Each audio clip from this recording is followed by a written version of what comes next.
Are you talking, Tim? We can't hear you.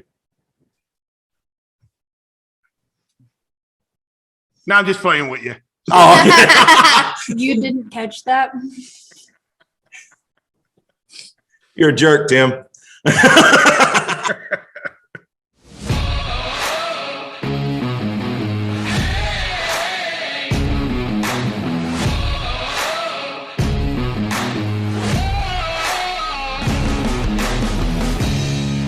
So how you doing? It's been so long since we've seen you. Yeah. You know what? I don't have a Pepsi. I'll need to go get one before we start. Let me grab one real quick. I'll be right back. Oh, yeah. Hey guys, welcome back to the podcast. And today we brought back Tim from Cornered Hill. Well, I forgot it again. What was it? Cornered Hill Firearms Training. At least you didn't say corn. Cornered Hill. Did you say cornbread? No. Cornered Hill Firearms Training. Oh. Cornered Hill. I get all kinds of calls. I'm telling you. Are you cornbread? No, we're not cornbread. No, we're not cornbread. No. Do I sound like I'm cornbread? Cornered Hill Firearms Training instead of redoing that whole thing. No, I think this is good as it is. I just let it go. Let the people have a laugh. Yeah. Everybody needs to laugh at something nowadays. So, guys, if you have not heard the other podcast with Tim on here, Tim, if you don't mind, tell just a little bit about yourself, and we'll get started with today. Yeah, I'm Tim. I'm the owner and lead instructor at Cornered Hill Firearms Training. We're here in North Carolina, and we teach everything from concealed carry to advanced shooting. We do a lot of personal defense with firearms, things like that. So 23-year Navy vet, retired, went in 1982, retired December 31st, 2005 was my last day on active duty. So I'll date myself a little bit there. I'm ancient, but I'm still good enough. So we'll just leave it with that. Now, I've shot with you several times at this point. You are definitely good enough. Very, very good. I'm also, I'll just throw this out, NRA training counselor, instructor in multiple disciplines, and US CCA instructor as well. So, sorry, go ahead. Oh, no, it's all good. Just kind of punch the ticket and knock everything out at one time. Yeah.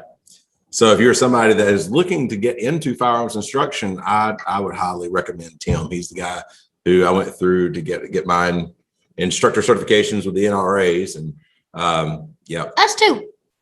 that's true. Yeah, that is true. So we do have the apprentice and assistant program, and those are great programs, outstanding programs for youth. It's lets us train the next generation of firearms instructors, and we're training them the right way. So, Yep. I was very, very thoroughly happy with the way that training went for both Kylie and Jada. So when you had told me about that, I got very, very excited. Yep. They got very nervous, but I got very excited. They were fun in the class. They were a blast. Side note, we really want to figure out a time where we can come up there one day. That would be awesome. Yeah, I'd love to have you guys up here. We'll go up on the mountain and shoot at Chatola. If you guys have not been to Chatola, you need to go to check out the Chatola Sporting Reserve, the range up there. It is an awesome place. They got to shoot up there for the rifle instructor. Yes. Yeah. I'm talking about people in general, though, who may be watching. Yep. You made a TikTok about the sketchy downhill drive to. Yeah, I did. I shooting wasn't range. super worried until I started smelling brakes, and those were Tim's brakes. Yeah, well, that happens. It's a When big you're deal. going up a mile straight down. No, it's awesome. It is beautiful up there, is it not? It is. It really is. And they have put together probably the best range in North Carolina. It is beautiful. So Chatola Sporting Reserve, I'll just throw that out there for those of you who have not been there. Go on out there, check it out. It is beautiful. Yep. This episode of the podcast is brought to you by faithandfreedomclothing.com. There you can find some awesome t-shirts, and if you use the coupon code IMPACTEVENTS, it gets you 15% off of anything that you purchase.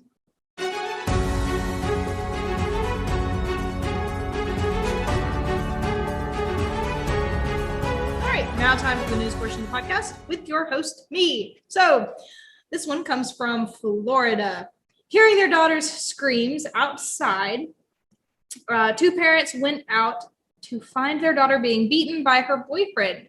After trying unsuccessfully to stop the attack, her father fired a shot into the ground to frighten the boyfriend. He stopped beating his girlfriend, but instead directed his attack against her mother. That's when the father fired a single shot at the attacker, critically wounding him and ending the incident. No charges have been filed against the father, but charges are pending against the abusive boyfriend.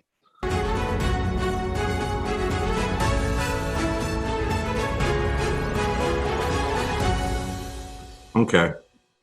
Let's just say that if I come outside and there is a boy on top of my daughter, I am punting his head into the next county. Tim's over there like, warning shot. No, I'm holding my tongue because God forbid I ever have to use my firearm out in the civilian community. I don't want anything coming back on me. Yeah. So, like, what kind of idiot would, like, after you've already fired one shot, what kind of idiot is going to then just turn and just start attacking another part of your family that's not the person with the gun? Right. An idiot. Yeah, well, yeah. So my question would be, what kind of idiot would raise their hand to my daughter? Right. And then turn their hand to my wife. It baffles me of the stupidity that's out there. It was Florida, though. That's true. Well, no, I know a lot of good people in Florida. What are you say there? No, it's a joke. No, listen, everybody in Florida, I love you guys. You guys are awesome. I actually lived in that joke because there have been some years of my life. really funny self-defense stories coming out of Florida. That is the only reason we make that joke. Okay, love the people of Florida. Yeah, no, we. Oh yeah. So, like, some of the I've trained with some really good people. My combatives training was done with a group out of Florida. I mean, you know. I know a lot of people that come out of Florida. When I want to do some serious training, I've got a good friend down there that I actually go down and train with when I feel like I really need to step up my game a little bit because I'm getting fat, old, and sloppy. I've got a friend in Florida that I go train with. So, he's awesome. If I get his permission, I'll drop a dime on him later in another video sometime down the road if you guys want and let you know all about him. Sounds good. But when I want to be humbled, that's who I go see. So yeah, it's, you know, and I know this is not the topic of the podcast, but that is such an important thing to train in such a way to where you're constantly being humbled. Yeah. I mean, you know, get outside of your freaking comfort zone and go train with somebody that can humble you some. And I don't give a crap what level of training you are. Somebody can humble you in something. There is always, I tell this to all my students, there is always someone that's bigger, better, and faster than you out there. Yep. There is always somebody out there like that. And my hope is to never run into that person. So, absolutely. You know, I've done pretty well so far, you know, so let's keep the streak going. You know? Yeah. That's my goal. My Never goal run is into just to that be as person. well-rounded as possible. And that way that in most cases, I can take something, you know, take the fight outside of some range that the other person's not comfortable with. You know, I fought MMA for a while. I always say I wasn't the best striker. I wasn't the best grappler, but I was really good at putting both of those things together in such a way that I was able to make the other person, put them in a place they were not happy with. Right. So I got a friend of mine, and his famous saying is, and it's true, everyone is a legend in their own mind. Yep. And so we have to always try to avoid being that legend in your own mind and living on the deeds of your past and the things you used to be able to do. Because if you're not out there practicing and doing it still, then you're not able to do it anymore. And I took a class a few years back and I passed the class. I did fine in that class, but I was humiliated at how my personal standard, I was not up to my personal standard. And so that really pinged home to me that everyone's a legend in their own mind. Yeah. You know, Well, I got you in know, there and, kind of like going back on one of the classes that you did when we did the NRAs, their highest level, their CCW instructor. That's Mhm. I would imagine that would, or not, I would imagine that's their highest level of shooting or defensive shooting. yeah, that is a tough course. And if you're not ready for that course, you are not going to pass it. I'll tell you that right now. You will not pass that course if you're not up to speed. But that was it for me. That was kind of that thing for me when I came with you and we did that. You know, I mean, I passed it, but man, I wasn't happy about it. Right. I did not feel. I was not happy with my level of performance. You know, Yeah. I wanted better. I might have. And I'm not going to put the course of fire out because we don't put the course of fire out for that course. You show up and you have to shoot it cold. Yeah. So, yeah, it's a tough course. It is a tough course. And I tell people before they come and take that course with me, you know, just because you're taking the course doesn't mean you're going to pass it. Yeah. And you need to really buff up on any type of defensive shooting that you can think of. You need to buff up on it because this is a tough course to pass. Yep. But that was one of those things for me. It was like, you know, I may have met the minimum standards, but man, I wasn't happy about it at the end. And I worked it to where, you know, at this point in time, it would be a much easier thing for me to pass. But whew, man, I let you know my level of frustration afterwards. And that induces, we were talking about stress on one of the previous podcasts, but that will induce stress, just knowing you have to certify and pass something. Yeah, you know? Absolutely. Okay. Oh, wait a minute. There we go. The fresh sizzle of a freshly opened Pepsi. Still shooting for that sponsorship. That is refreshing. It's the taste of freedom. That is the taste of freedom. Oh my God, they should market that. Of course, they'll have to pay you for it, but I mean, their colors are red, white, and blue, so no wonder. Oh Tim my likes God, Pepsi. the taste of freedom. There you have it. That is brilliant. You're going to have to come up with some slogans for me. So, all right.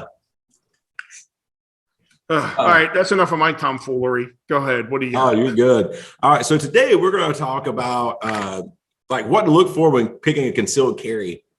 When you think about concealed carrying a handgun, what do you need to look for? Because I get so aggravated when the guy at that counter looks at especially a woman, and I'm not trying to be mean, but it just seems like it's always a woman where they come and say, "Oh, well, this is the gun you need," and they have no earthly idea. They haven't even spoken to the person. They just know they want a gun. Yep. But this is the gun you need. Yep. So basically, we talk a lot in our concealed carry classes, but we don't get the chance to like really talk about it for a very long time. So I would love to take this episode of the podcast and direct everybody to it that has not made a decision on what kind of gun they want to carry yet. Okay, so you just know we're going to take a lot of hate from this. We're going to get trolled. Tim, do you know how much hate I've taken? So go ahead. We're going to get trolled. I own multiple Glocks myself, but I'm sorry for that. Constantly make jokes about Glock guys. Yeah, we've made jokes about Glock guys, and you wouldn't believe the amount of hate we have gotten from that. We're used to hate. It's all good. I don't care that much. We don't care. I'm a SIG guy. I love SIGs. So yeah. But you know that. Yeah. Oh yeah. Yeah. I mean, I primarily love Smith & Wessons, but that's why I shoot more than anything. But I mean, I own several Glocks and I really like them. I know, but we get the hate comments where people are like, well, of course, like we talk about Glocks all the time. You can run them through mud, put them through a swimming pool, like everything, and then pick them up and fire them straight off and hit a like toenail off of a pigeon from a mile away. And I'm over here going, that is not how that works. And you are the reason we make these jokes. So my thing is Sig Sauer, Freedom's Defender. You're free to use that, Sig. Just quote me on it. Okay. So outside of brands, But I thought it would be a really good conversation to have when we're thinking about carrying a gun. What does somebody actually need to look for when they're carrying a gun, or for a gun to carry? Because you don't want to necessarily just go up and buy the first thing at the counter, you know? No, Start no, something you that don't. fits well in your hand. Do what now? Something that fits well in your hand. Yeah. There you go. There you go. That's it right there. So when it's different depending on whether you want just a target pistol or a defensive pistol. Yeah. Now, when you're talking about a defensive pistol, yeah, you nailed it. You nailed it. How does it fit? Ergonomics. How does it fit? How does it feel? How can I handle it? That's it. You nailed that. Yeah. And that's going to be different for different people. I mean, you know, everybody's not made the same. And according to how they handle the recoil of the gun. Yeah. Yeah. So I can definitely handle recoiling a gun better when it fits my hand. Yeah. So, All right, COVID girl, knock it off there, super spreader. No, I'm allergic to cats, and there is a cat in my house right now. Yeah. So Okay, we're off track. Go ahead. we're really good at that. Okay, so yeah, you started us off really well with how it fits in your hand. So, like, you know, different brands have different grip angles. You know, Glock is a very aggressively forward kind of grip angle. Mhm. Smith and Wesson's a little less. SIG seems to be a little more straight up and down. You know, different brands have different grip angles, so that, you know, that fit, it's going to be, you know, different. That's why I think a lot of people tend to float to one brand or another brand or something along those lines. I was in a gun store, and I'm just kind of like scoping out my options because being 20, I won't be able to conceal carry until next year, and I do not want to open carry. So I don't have my personal defense gun yet. And so I'm looking through at several of the options, just scoping out prices and everything like that. And I already have an idea of what I want, but I'm going through, and the woman behind the counter asks me what I'm there looking for. I'm just like, I'm scoping out guns for personal defense. She goes, "I've got what you'll need." She pulls me over to these Glocks. Okay. There's a rose gold one. There's like a blue one with flower designs. And I'm just sitting here trying to contain the irritation like inside me. So I just start laughing instead. And Brian was there. I'm just like, I'm good. I'm good. I've never liked the feel of Glocks, first of all. I've never liked the feel of Glocks. The grip angle is too forward for me. So anytime I bring one up, there's always the having to have the conscious decision to like lean forward because it's not the way I naturally come up. And then the grip is usually a little bit too fat for my hand. So I have to like use my other hand to help me even reach the magazine release. And I don't particularly like that, you know? Right. So there are lots of different things that I like about them. But it was the fact that for a personal defense gun, she was recommending me to something flashy. You know, like, why would I need something bright blue if I don't want them to see what I'm bringing out? Right. It's just, I think it annoyed me that there was no consideration of what's actually important in looking for a self-defense gun when she pulled me over to something to look at. So here is part of the problem. When you're out there searching for a personal defense weapon, and you get a lot of people when you go into a store, and these are just basically like box stores, you know, and who you get behind that counter is who you get. They may know what they're talking about. They may not know what they're talking about. Yep. So that's an issue right there. That's why whenever you go out to buy a gun and you don't know a lot about it, you should always consult knowledgeable shooters before you go out, and maybe ask somebody to go with you that knows a little bit what they're talking about, so they know that the person behind the counter is not feeding you a line of crap or handing you something that you don't need. Yeah, I guess the real point behind that story is don't go with exactly what the person behind the counter suggests. Yeah, sometimes they're just there to make money. Yeah. Yeah. Salesperson. Or sometimes they don't know anything. They're just working there. That And, too. they're making their hourly wage or whatever. And their job is to sell guns. So somebody said, oh, these are good guns. So that's what they push. Yeah. Now, Yep. there's nothing wrong with Glocks. I own a couple of Glocks. Glocks are fine. They're not my favorite. Like I said, I'm a SIG guy. I like SIGs, but Yeah. I just like SIGs. That's it. But Glocks are fine, and I own a couple of them, and Yeah. I think they're good guns. But Yeah. Smith and Wesson makes good guns. I love Rugers. Ruger makes great guns, in my opinion. So Yeah, there are things, all kinds of different price points and everything else that you just need to kind there of. you go. But you got to also remember, I've had people say, well, I don't want to put that much money in a gun. It's like, right, but you're putting this is something. If it's a personal defense gun, you plan on using that to protect your life. That's one of those things that it might be worth spending a little extra money on.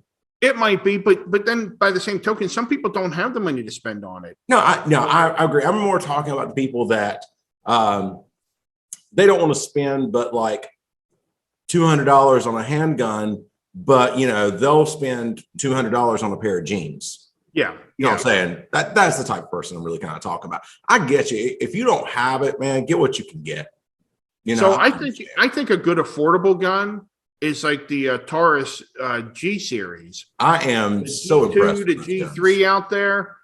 Man, I'm going to tell you, people bang on Taurus a lot, but Yeah. those G2s and G3s, man, those are nice guns. And They the are. price point, you're looking between 200, 250, 275, somewhere in there. Yeah. You cannot go wrong with one of those guns. I have shot the G2 and I've shot the G3, and I really, really want to get my hands on a GX4 GX4. And that's the one that looks like the Shield. But Okay, I've not seen that one yet. Oh, I've not man. handled that. yeah, I've not touched one of those yet. But man, I really want to get my hands on one of those. Yep. Because I'm just looking for things to suggest to people. Right. Right. As far as I'm concerned, and I'm curious as to what you think on this. Let's talk, because she talked about fit. We kind of like different brands are going to fit differently. There's different price points in that. Just look around, find something that will fit your hand pretty well. Triggers make a huge difference in your ability to shoot. Now, personally, I really like striker fire, that 2-stage trigger. Yeah.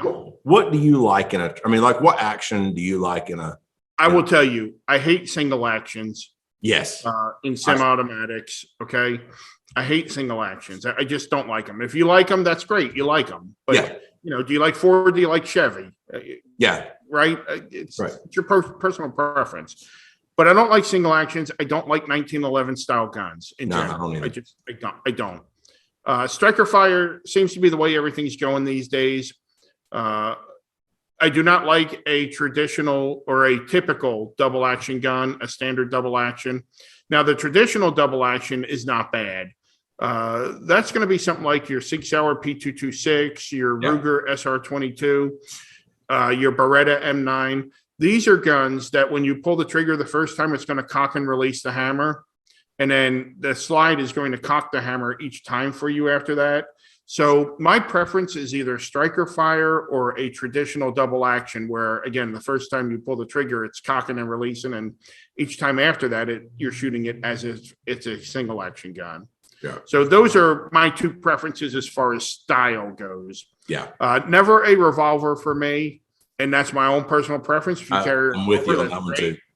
But never a revolver for me, only because you're outgunned on the street. Yep. I Yep. carry 3 magazines when I carry one in the chamber, or I have one in the chamber. I have a magazine loaded into the gun, and then I have 2 spare magazines. Now, I will tell you, I am not outgunned on the street. I'm not going to tell you how many rounds these carry, but Yeah. I will tell you, I am not outgunned on the street. You better bring an arsenal with you if you're pick a fight with me, right? Right. I will not be outgunned. And I think you are with a revolver. That's my only thing with people who carry a revolver. I would just caution them, you're going to reload a lot faster than somebody that's carrying a gun like me. So that's my only caution to that. Yep. Yeah. I like to tell when I'm doing concealed carry classes, I'll do a little security stuff. Mhm. When I'm doing security work, I always carry a Smith & Wesson M&P like compact 9, Mhm. and which has standard 15 round magazine plus one in the chamber. Right. And then I always have my extra like 17 round magazine. So I always tell everybody, I said, look, I got like 33 rounds of love to spread to my friends if I need to. I can tell you, if you go against me, you're outgunned. But go ahead. Go ahead. So, well, I wouldn't plan on. You're my friend, Tim. I wouldn't plan on going against you. I would prefer to fight beside you than fight against you. I hope I never have to draw my gun again in my life. No, I know. I tell every class that. I pray that none of them ever have to ever do it. I hope every student that trains with me has wasted their money. Yeah. I do. Other than finding a fun new hobby. There you go. I mean, I can't. I've had people come through that have never shot a gun that comes in and goes, my gosh, this is so much fun. It is awesome. fun. Make a hobby out of it. Causing explosions is fun. And then when you pair that with blowing a hole through something, it's even more fun. Exactly. It should be fun. Yeah. But it should also be done safely and responsibly. Exactly. But anyway, you say you like either the traditional double action, or I've always heard it called a double action, single action style gun. It's the actual technical term is traditional double action. Yeah. No, I got you. I'm just trying to make sure that if anybody was hearing this, wasn't quite sure what we were talking about. That's another term. And then or striker fire. Yeah. And I'm kind of like, I like those two, but in reverse. I prefer the striker fire and then traditional double action. I don't know. I'm not saying I have a preference. Either or. Either or. There's no preference. Oh, I got That's what I'm saying. I like either or. There's no preference as far as those two. Well, there's definitely a preference as far as I'm concerned. I prefer the striker fire, and then traditional double action would be my second favorite. The thing with the traditional double actions is you have the decocker. Almost every traditional double action has a decocker, and I can't remember which one it is now, but I have run into one traditional double action gun that did not have a decocker, and I found it kind of interesting, but I can't even remember what brand it was now or what model, but I've ran across one. But typically, if you have a traditional double action, it's got a decocker to it. So I didn't know that one existed without it. Of course, there is one. Like I said, I've seen it. I've seen one, but I can't even remember what it is now. It does not matter how many times and how many guns you see. There is always something weird out there that you have just never seen. I know you told me that one time in the class, and I've had that proven to me as people bring stuff in. I was like, well, that's interesting. Because and people come to you and they think, well, you're the gun expert. You should know. No, I don't know every gun that's out there. I get people, hey, have you ever seen that? No, I don't know what the heck you're talking about. No, I've never heard of it, never seen it. I don't know. I don't know everything. If you find an instructor and they tell you they know everything that's out there, find another instructor. Crap. Find another instructor. Yep, absolutely. So you're talking about triggers, Brian. Yeah. Let's see. What do you think about, and I'm obviously being stupid here, but how about a binary trigger on your personal defense gun? They get 2 for 1 then. I think that would kind of be irresponsible on a personal defense gun because that would scare me. So how about, let's talk about a binary trigger real quickly for people who don't know about it. So go ahead. That binary trigger is when you pull the trigger and it fires, and then you release the trigger and it fires. That's right. So that would be scary.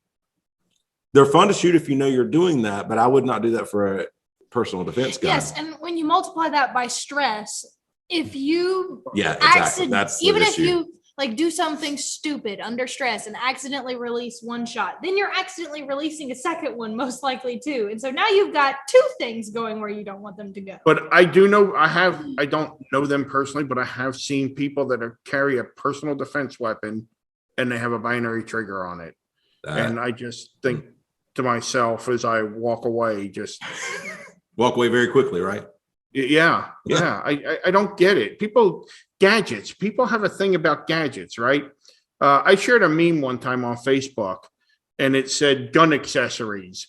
It had 2 lines, right? And it said gun accessories and the line was just going out the door. and then it said training, and there was nobody in that line. Yeah. So There's a lot of truth to that. there is. You There is. cannot make up for a lack of training with accessories. No. You know, No. I'm not gonna lie. You've seen my gun, my very favorite gun. I got a red dot on it, and I did replace the trigger. I went with the Apex trigger on that Smith & Wesson that I have, and I love it. But if I hadn't have spent the time training, I could add another $1,000 worth of accessories to it, and it's not going to do me any good. It's not. You know?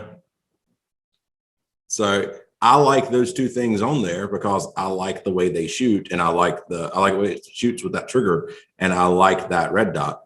But that does not, those two things do not magically make me a better shooter. It's the training that makes me a better shooter. It just makes it a little easier in the process. So let's get into some real trouble here. Okay. Okay. We're talking about different types of guns and things like that. What about calibers?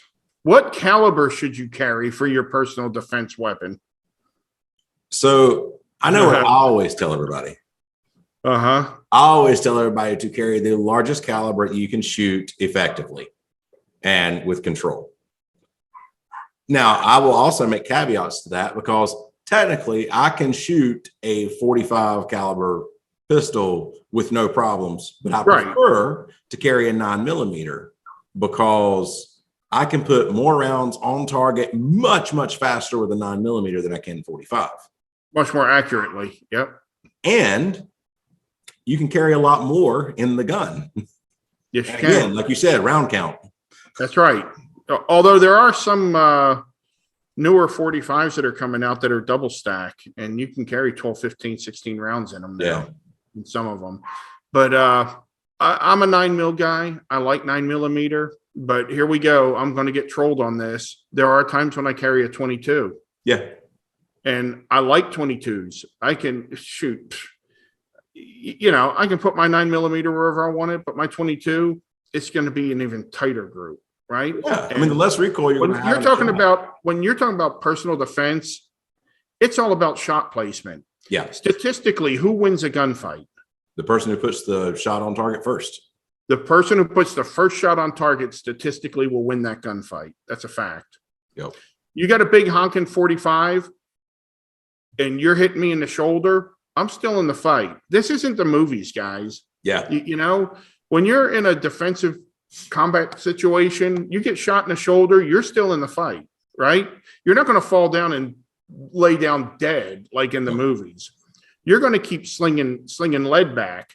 And another important thing to remember is the average person out there, if they sustain a mortal wound, if I shoot you in the heart, you're likely to not even know that you've been shot at this point. Yes. And you're continuing to fight for up to 30 seconds. Yep.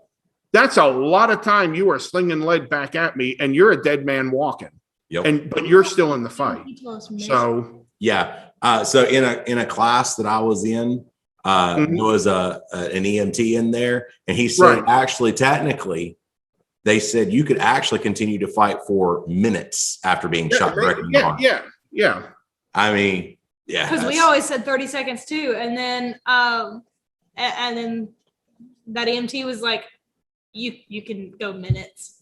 Depending on where the hit is and how fast you're bleeding out. Yeah, there's But I'm talking about like a mortal, Yes. not an instant incapacitator like a headshot. That's you're out of the, lights out at that point. But so caliber is important. And you're right. The largest caliber that you can handle, right? With caveats, because I can handle a 45, but I don't want to carry a 45. I can handle a 40 just fine, but I don't like 40s. It's my personal preference. I've had a 40, carried a 40 before. Excellence. But I like 9mm. Yeah. Yeah. And 22s. Those are the two guns that I like, 9s and 22s. And, I'm banging on Glock here a lot today. But, one of the guns I carry when I'm carrying a 22 is if I carry a 22, it's going to be one of two guns. It's going to be the Glock 44, which is the 22 caliber gun they came out with, which I love. I use that in my training for new gun shooters. I absolutely love that gun. And the other gun that I absolutely love is the Ruger SR22. I Yeah, love that gun as that's well. a That's a gun great too. gun. Yep. Now you wouldn't like carry it, but the that Taurus TX22 was talking about how good Tauruses are anymore. Yes. The Yeah. Taurus Yeah. TX22, that is a Yep. phenomenal gun. And here's one, the PT 111, I think, or the Taurus PT 22, something like that. It's a 22 caliber gun, and it's great for people with arthritis or people who don't have a lot of hand strength, because that's got a break action barrel. So you can either insert the magazine and rack the slide like you normally do. Yeah. Or with this particular gun, you hit a little button on the side and the barrel pops up and you put one in the chamber, lower the barrel, then insert your magazine and you're ready to go. So that's a nice little one as well. But now Smith & Wesson has the EZ models, right? They got the EZ 380 and the EZ 9. And the 380 is, man, that is easy. It is. Yeah. And the 9 is really manageable as well. Yeah. So, you know, I've not shot either one of those. Good stuff like that too. You shot one of those? No, I said I haven't shot one of those, but I've seen them, and that they are really nice. I usually suggest, I've handled them a little bit, but again, it's one of those things. It's financials, so it's, you know, making another purchase of another firearm. But I have suggested that several times to newer shooters who's a little worried about loading magazines, you know, or racking the slide or anything along those. Right. You know, so I've recommended those because it does. They say easy rack. They're not joking. It really is. No, it is easy. It is. So for somebody, again, with hand strength issues or arthritis, but they want something a little bit larger than a 22, that's the route to go. That is a route to investigate at least. Now, I will tell you the guns that I hate to see. I hate the Smith & Wesson Bodyguard. I hate to see. Guys used to buy that gun all the time for their wives or girlfriends and then send them to my class. They've never shot it before. Yeah. Well, a 380 is just, you know, a smaller version of a 9mm. It's 9mm short. The cartridge itself. I mean, it's in essence, it's a 9mm, right? Yeah. The problem is when you step down to like a Bodyguard or something like that, you're basically shooting a 9mm through a gun, you know, about this size. And the recoil, they think because it's a smaller gun, there's going to be less recoil. Yeah. But the smaller the gun and the shorter the barrel, the more recoil you're going to have and the less accurate it's going to be. Yeah. Man, I used to hate seeing those guns come into my class. I have people, I show several guns. I have one of those guns. And I tell everybody. But not for your wife. No, gosh, no. The Ruger or the, I think it's the Ruger, right? LC9? LCP. LCP, yeah. They're a little bitty version of that as well. Yeah. But I tell everybody, I said, listen, don't run out and buy one of these guns unless you're already a very good shooter, because you can't shoot those guns accurately unless you are an excellent shooter with a full size or a, you know, compact gun. Yeah. The shorter the barrel, the less accurate the gun is. That's just a fact, you know? And another thing that I hate to see is lasers. Ugh. I despise lasers on guns because it gives you a false sense of security, right? It does. It still takes, because that laser doesn't guide your bullet. You know? So. No. You can still be a terrible shot, even if that laser is pointed at what it's supposed to be. That's correct. Yeah. Yeah, I hate lasers. Gives people a false sense of security. It does. So. It does. Now, you know, if you have a laser really on there and you practice with it, it's not so horrible. No, but you know, just to have the laser and just and you don't learn the fundamentals, you're screwed. Yeah. What if that laser doesn't work the time that you need to use your gun? Yep. Well, now you're screwed, right? Yep. And what happens when your gun doesn't function properly in a gunfight? You die. That's what happens. You die. Yep. So we've talked about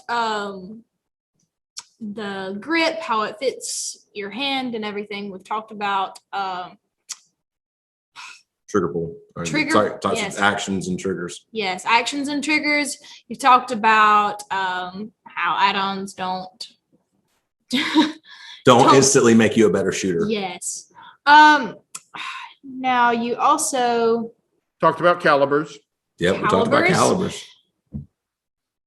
Might want to bring up something about concealability since we're talking about concealed carry handguns. Yeah. So you have to like plan and dress around your concealed carry.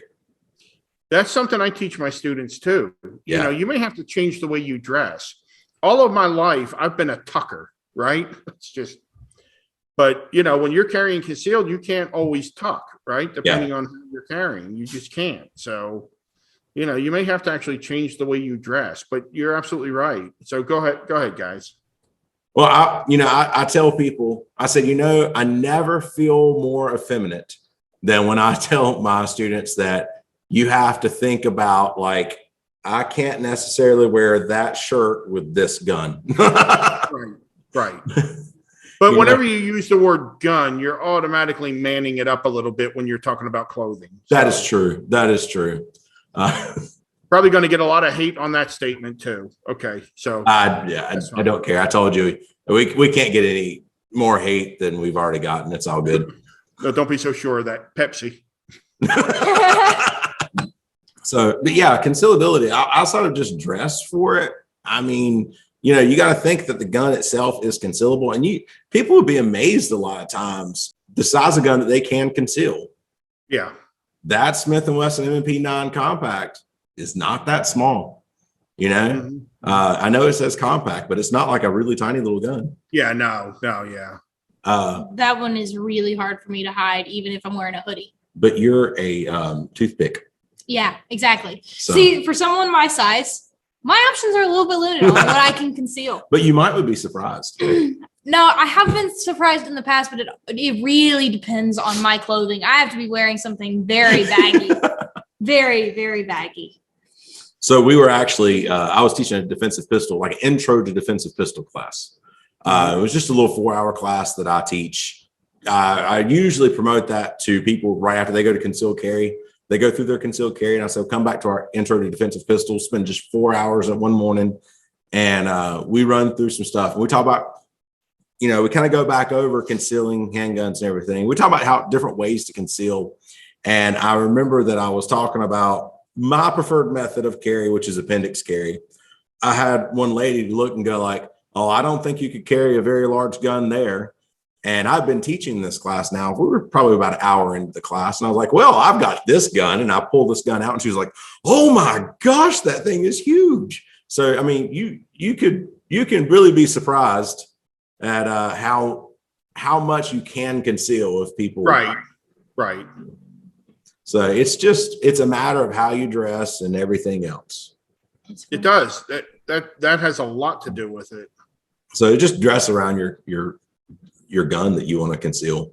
But I tell everybody a lot of times, go ahead and take it into account. You're probably going to want to purchase more than one gun because you're probably going to have a larger size gun that you carry at times and a smaller size gun that you carry at times. It's true. Like I said, I carry different guns at different times, different calibers, because depending on where I'm going, what I'm doing, what I can wear, what I need to wear for this particular function or that function or whatever, sometimes I got to step down and use a little bit smaller gun than what I typically like to carry. Yeah. And so, I got to change the caliber again.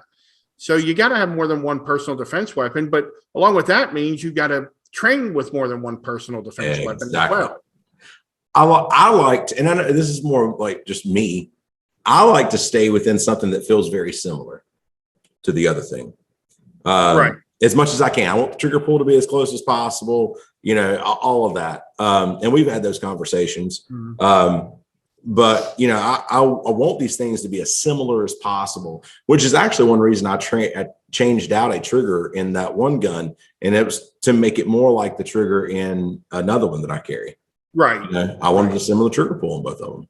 So when it comes to personal defense weapons, I there's just so many variables, Yeah. It's hard to, that's why I hate when people say, this is the gun that everybody should carry, or this is the gun for you, and they don't know anything about you. Like Jada, you were talking about at the gun store, right? So you don't ask me any questions first. You're just like, here. Right. In your case, it was because it looked pretty. I'm sorry, if I'm going to shoot someone with it, that's not going to be pretty. So I don't think the tool I'm using to do it is got to be pretty either. Inevitably, when I'm teaching concealed carry, and we talk about this in my concealed carry classes, what type, what caliber, what types of guns, and inevitably every few classes or so, there'll be somebody and, I'll start talking about 22s and all I'll hear in the back is the 22 is just going to piss somebody off. Yeah. And so I always tell them, okay, Jimmy John, let's play a little game here. Let me pull out my 22 and take one shot. Let's see if you're dead or pissed off after I pull the trigger. It's all about shot placement, guys. Yep. That's what it's all about. Yep, exactly.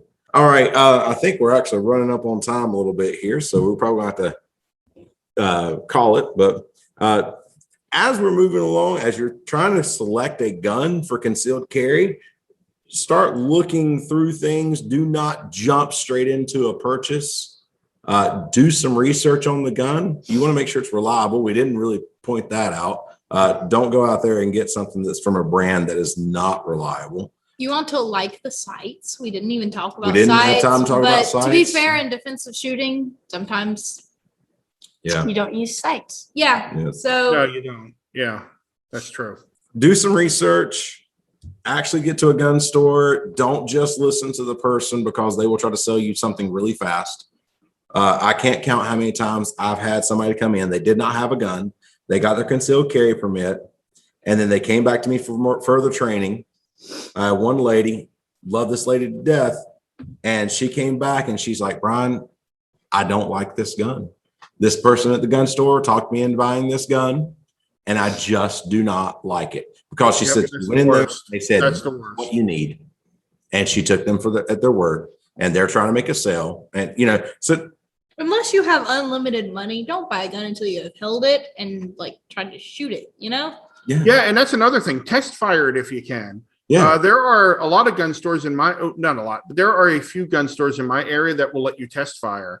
And Yeah. if not, go to an indoor range and rent some of the different guns they have to offer there and then test fire them and see which ones you like. Or find a friend that has lots of guns. There you go. There's always that as well. It Yeah. usually doesn't take very long to find something you don't like about a gun. That's right. That's right. Jada hasn't found anything that she doesn't like about the P365 yet, though. She finally got to shoot that gun. Somebody came through a class and had one. And he let her loved shoot it. She loved it. It was everything she had dreamed it was going to be. So my SIG that I carry is the M18. So it's my favorite. But like I said, sometimes I carry the Glock 44. Sometimes I carry a Ruger SR22. It depends because the M18 is a little bit bigger gun. Mhm. So it depends what I'm doing and where I'm at, Yep. So For me, it's all personal preference. the SIG I like was the gun that I had been building in my head from what I had Mhm. collected by not liking in other guns. Right. This is what I want based on what I don't like about this one and this one and this one and this one and this one. I'm like, well, let's hope this exists somewhere. Yep. And then I found it. You will always find good things at SIG Sauer. This is what I've come to find true. Yeah. It's like Christmas, all things good. I know. I geeked out when I was able to finally shoot it. I was like, I was so happy. And then I was also nervous. I was like, dang it, because everything in my head, it seems like it would be what I want in a gun, but I haven't shot it yet. Yeah. And then I So- shot it, really loved it. So So I guess to recap a little bit, how does it fit, right? That's what we're worried about. How does it fit? Price and availability of ammunition, aftermarket parts, repair parts. These are, how easy is it to assemble, disassemble? How easy is it to clean? These are all things that we have to consider when we're looking at purchasing a personal defense firearm. Yep. Absolutely. And of course, always, always, always read the owner's manual. Yep. Vitally important. A step that basically everybody skips. Yeah, many people do. It will tell you whether you can shoot plus P or plus P plus ammunition. And if you don't know what it is, please look it up if you own a gun. Yep. it probably won't say plus P plus. It probably will not. I guarantee you it will not if it's a handgun. Well, guys, thank you very much. Tim, thank you for joining us yet again. I'm sure we will come up with a reason to have you back on the podcast. And so we've really enjoyed this one. This is the third one you've been on. It is. I'm sure we'll hear about someone doing something stupid with a handgun that we can make fun of. That's Oh, true. That's daily. That's not hard to find. So, We'll just wait till the next movie with a gun comes out. yeah. Okay. So, yeah, I'll stop there. But, I will say this. Keanu Reeves, I'm going to give him some kudos because that dude actually goes out, gets real professional instructors and trains. Yes. I'm impressed by that. I mean, he puts a lot of time and money into personal training so he knows what he's doing with that gun. Yep. I know. I have a lot of respect for actors that will actually go out there and train and work on that. Yeah. So I don't know him, never met him, but yeah, I'm impressed. That's impressive.